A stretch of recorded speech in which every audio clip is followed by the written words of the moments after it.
A reading from the Gospel of Luke. Hear what God's Spirit is saying to you. And he said, a certain man had 2 sons, and the younger of them said to his father, Father, give me the portion of goods that falleth to me. And he divided unto them his living. And not many days after the younger son gathered all together and took his journey into a far country, and there wasted his substance in riotous living. And when he had spent all, there arose a mighty famine in that land, and he began to be in want. And he went and joined himself to a citizen of that country, and he sent him into his fields to feed swine. And he would fain have filled his belly with the husks that the swine did eat, and no man gave unto him. And when he came to himself, he said, How many hired servants of my father's have bread enough to spare, and I perish with hunger? I will arise and go to my father, and will say unto him, Father, I have sinned against heaven and before thee, and am no more worthy to be called thy son. Make me as one of thy hired servants. And he arose and came to his father. But when he was yet a great way off, his father saw him and had compassion, and ran and fell on his neck and kissed him.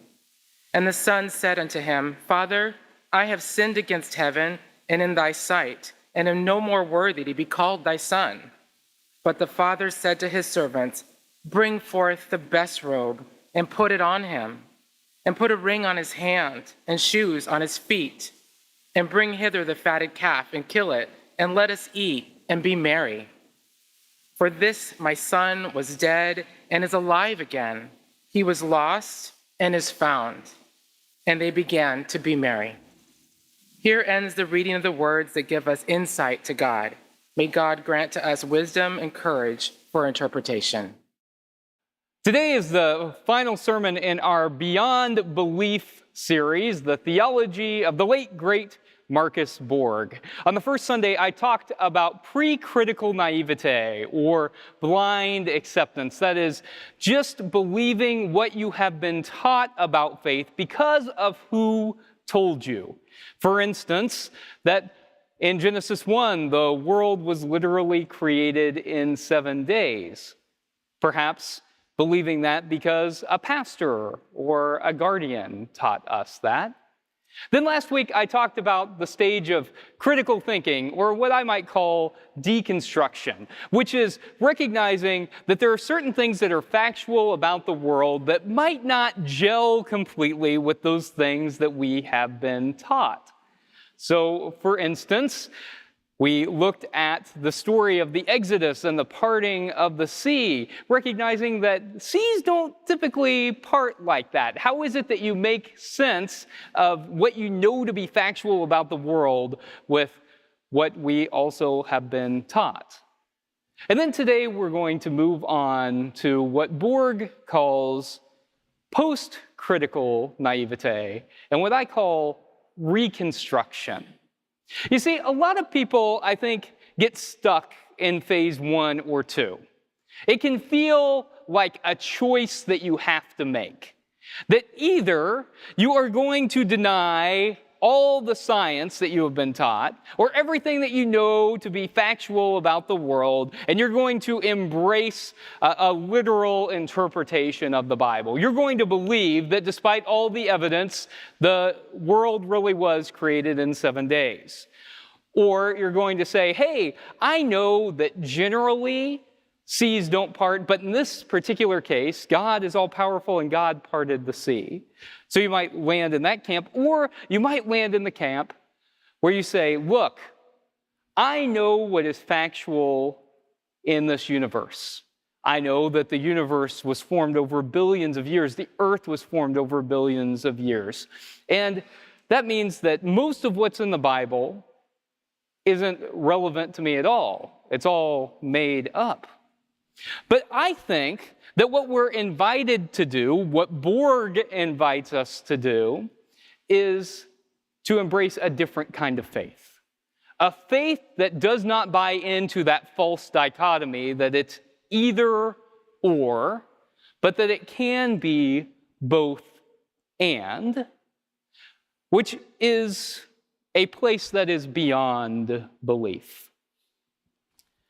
To get there, I want to look at the parable of the prodigal son. So far, intentionally, I've stayed in the Hebrew Bible because I think that perhaps we have less emotional attachment to some of those scriptures. We have more emotional attachment as we move into the New Testament. But today, I want to look at the prodigal son. You know the story, right? It's a very familiar Christian story, so familiar that people outside of the church know the story as well, that there is a wealthy father who has two sons. And the youngest son, and look, speaking as the oldest child, let me tell you, it's always the youngest son.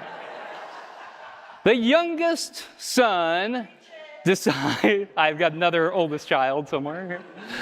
The youngest son decides that he is going to go off on his own. And so he asks his father for his inheritance early. And his father decides to give it to him. And so the youngest forges ahead on his own path, and he lives it up big time. Before long, he has spent absolutely everything, and he is taking whatever job that he can, including taking care of the pigs and living in the squalor with them. He's even eating their pods that the pigs have to eat, and he starts to think, you know what? Maybe life wasn't so bad at home. Maybe I had it pretty good, actually. And then he starts thinking about even his father's servants. He said, even they have enough food to eat. More than enough. So he thinks that maybe if he goes back home and he begs his father for forgiveness, he begs his father to take him back in, that just maybe his father will let him come home. And so he travels back to his house. He's prepared to grovel at his father's feet. But as soon as his father sees him, his father comes running with open arms and embraces him.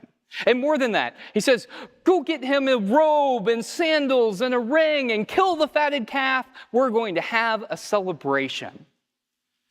And that younger son is in awe that his father welcomed him right back.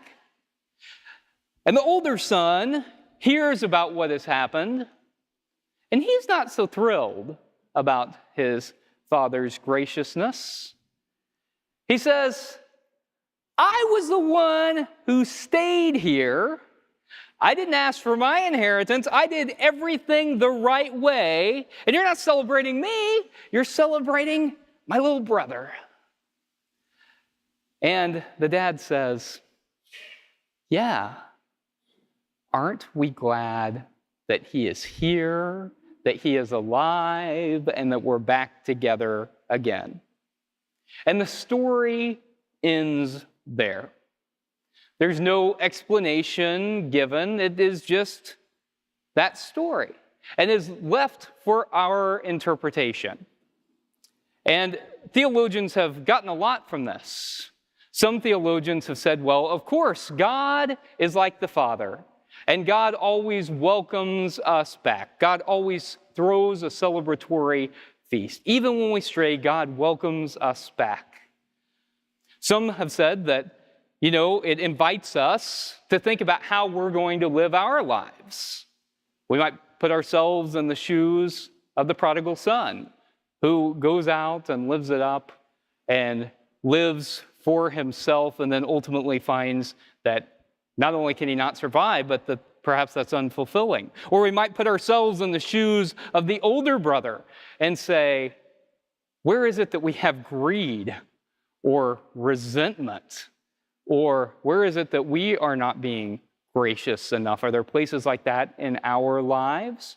Or we might read the story and see that there seems to be tacit acceptance that this family has servants. What does that say about liberation and God's desire for all people to be liberated? We might look at this story as a whole, and we might say, what is this story saying in our life today?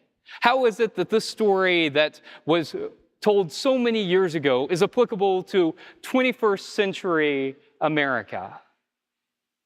Where are the places that we have strayed, and how is God calling us to the right path? You see, there are lots of different interpretations of this parable, and we're not told what the right way is. But you know one thing that strikes me about this parable? In all the theological work that has been done, every time that we talk about the prodigal son, you know what question we never really ask? Did this actually happen? Did the prodigal son actually leave his family and then come back? We never ask that because it doesn't matter, right? It's completely irrelevant. It is a story that is designed to help us open our imagination. And so Jesus taught in parables, I think primarily for that reason. Parables sometimes confused and infuriated people, but they also often opened people's minds and people's hearts, people's imaginations. And so I would say that a reconstructed faith, a post-critical naivete type faith, is a faith that is less concerned with factuality and is more concerned with truth, right?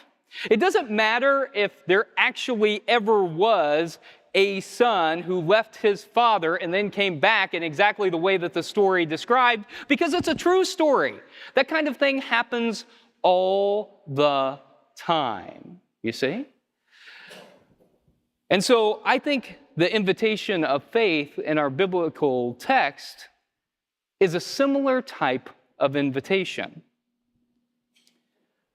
The world wasn't created in 7 literal days, but it's true that God is a part of all of creation, right?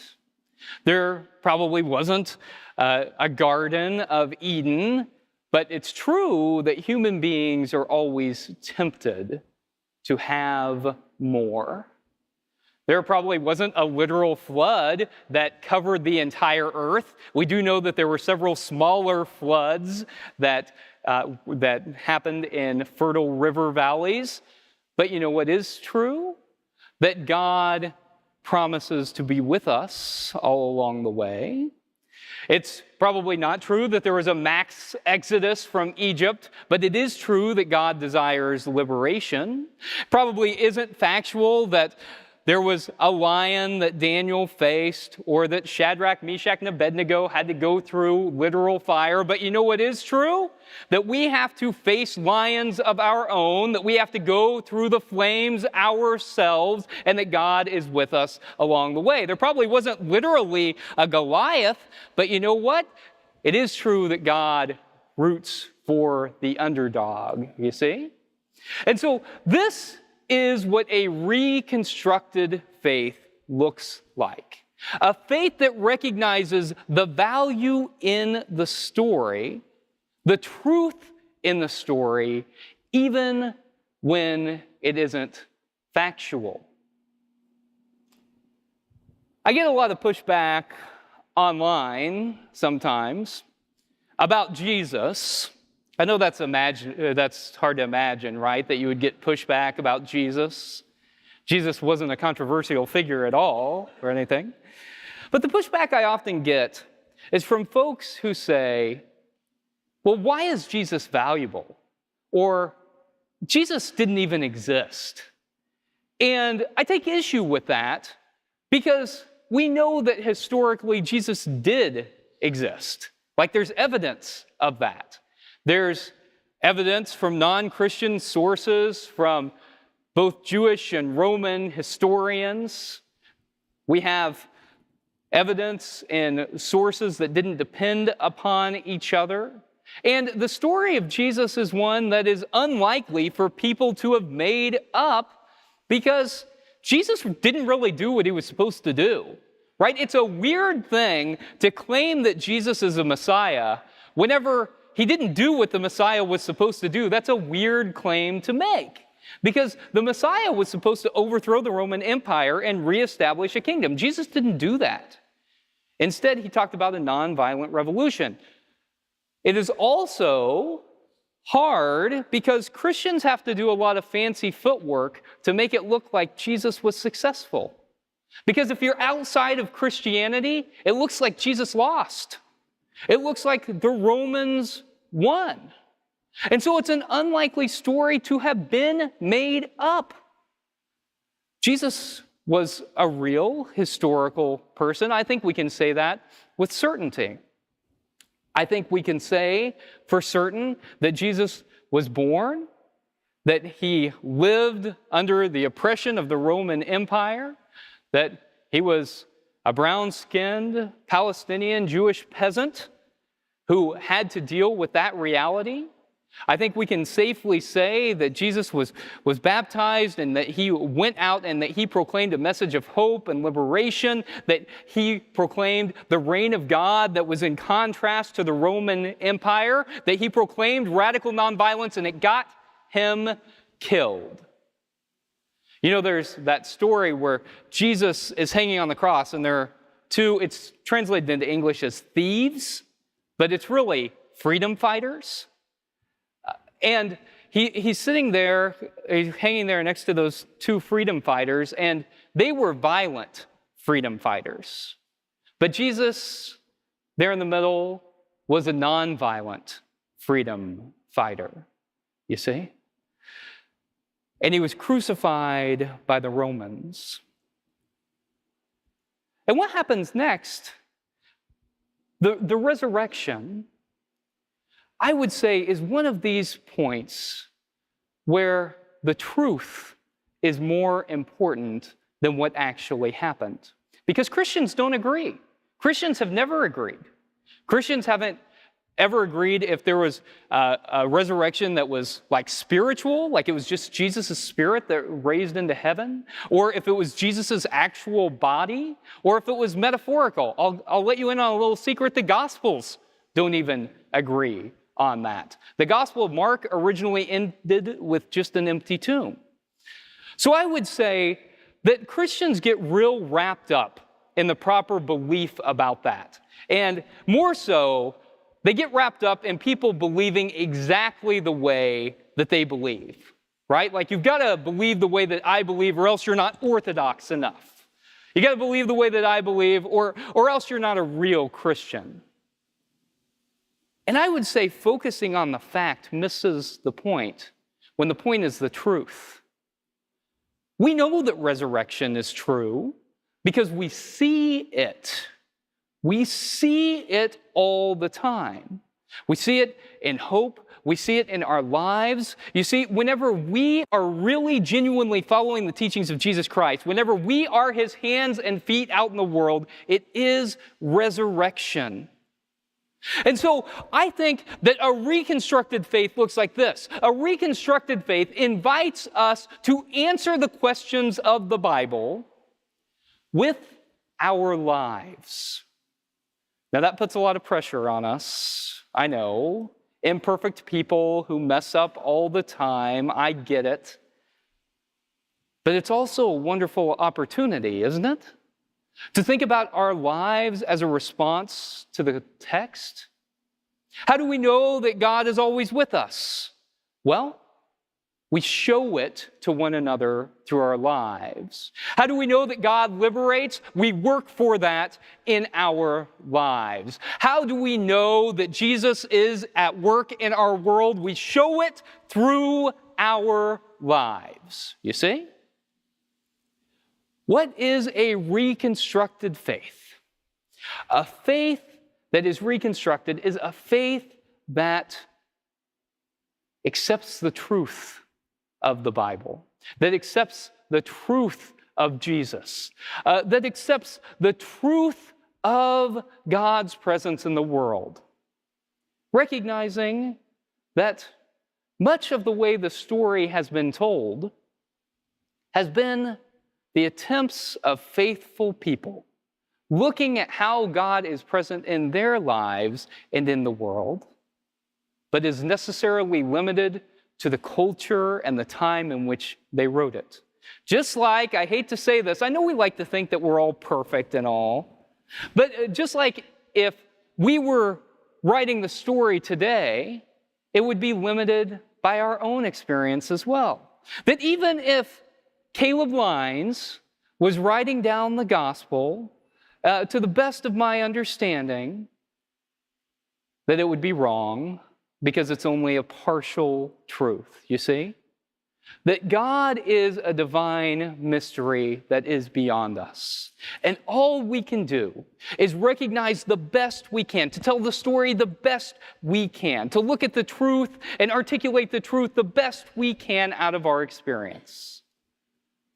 But when we live that truth, the truth that connects to those ancient stories and merges with our modern story, that can be a powerful truth. A truth that can speak the truth in love to power. A truth that can give us hope even in the midst of despair. A truth that can call us to action even when it doesn't feel like there's a point. A truth that can help us to join hands and recognize that we are in this life together. So I embrace a reconstructed faith. A faith in which I can see God in all areas of my life.